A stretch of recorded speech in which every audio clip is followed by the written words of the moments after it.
So this is a movie review on the movie Blue Bayou. It is released officially today, September 17th, um, 2021. I actually had a chance last night to go see it at AMC. I am an AMC Stubs member, A-list member. I have the premium package. I paid $25 a month. They actually have like some packages that's a little bit cheaper. And I'm able to see 3 movies a week, 12 movies a month.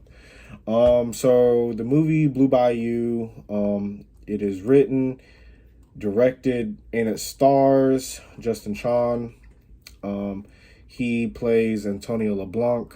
His wife, Alicia Vikander, is played by Kathy LeBlanc. Her ex-husband, Mark O'Brien, is a cop in the movie.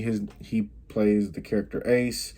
And Justin, or Antonio, he has a stepdaughter, Jessie LeBlanc, and she's played by Sydney Kowalske.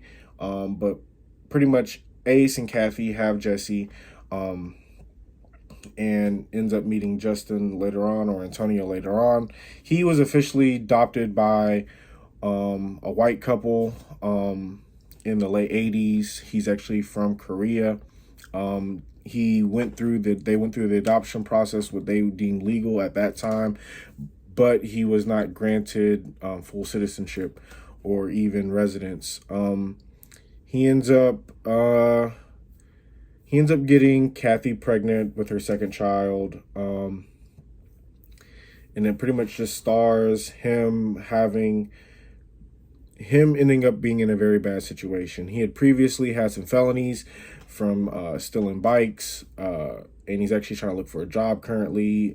He actually has a job at a tattoo parlor. He is a tattoo artist, and so he's actually, trying to get out of this, Jim Crow, this modern day Jim Crow.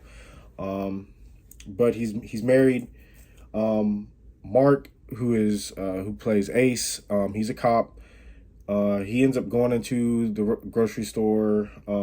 Antonio and Kathy and their daughter is in the grocery store. They actually get into like a small little argument.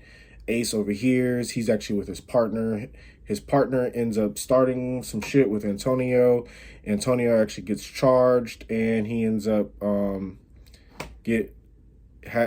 ends up in ICE custody for deportation. They're actually able to get him out while the deportation hearing is going on. He's out of ICE custody. He came in here in the 80s. He had been in foster care most of his life. The people who had adopted him only kept him for about 6 months, and then he ended up getting abused and bouncing from home to home to home. And so that's ended up how he ends up, having somewhat of a street life, but he actually is, as you can tell from the movie, he's a good dude. He's just trying to make it. But now he's got to pay his lawyer, $5,000. Then, those fees are continuously accruing, and he's trying to fight deportation. He ends up having to find the woman that adopted him.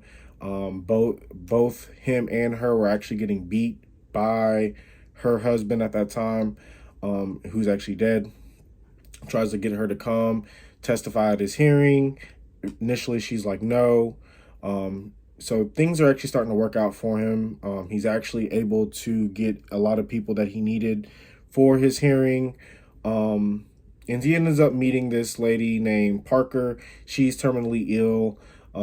I think her family, don't quote me, but I think they said they were from Vietnam, and he is from Korea. And he ends up spending a lot of time with her family over, I guess, the short period of time while she's dying. The day that he actually has his hearing, he actually gets jumped by Ace's partner. They take him out into the woods, they beat him, and he's unable to go to his deportation hearing. The judge rules against him, and so now he's deported. And you sit here and think, you're like, oh man, things work out. No, he actually ends up getting deported at the very end. And it's based on not necessarily a true story, but it's inspired by true stories. There has been roughly 50,000 people, give or take, that have been adopted in U.S. history and still got deported just because they weren't officially citizens. So this movie does kind of inspire immigration reform. And so it's a really good movie, very touching. I was very touched. I'm not an emotional person. I do have emotions, of course, and I am very in tune with my emotions, but I'm just not like a crier or anything like that. But this one definitely had me somewhat teary-eyed. Honestly, it's very emotional. It's a very moving movie. It's something that I encourage everybody to watch, or at least go see in the movies, or watch it on TV if you happen to see it, or if it's on Netflix. I don't know how it's going to be streamed in the future, but just something that you should definitely take the time. Definitely exposes you to different cultures, ideologies, and what really happens up to everyday people. So like, share, subscribe, comment below. Let me know if you like this review, and tell me what you like, dislike. But thanks. Have a good one.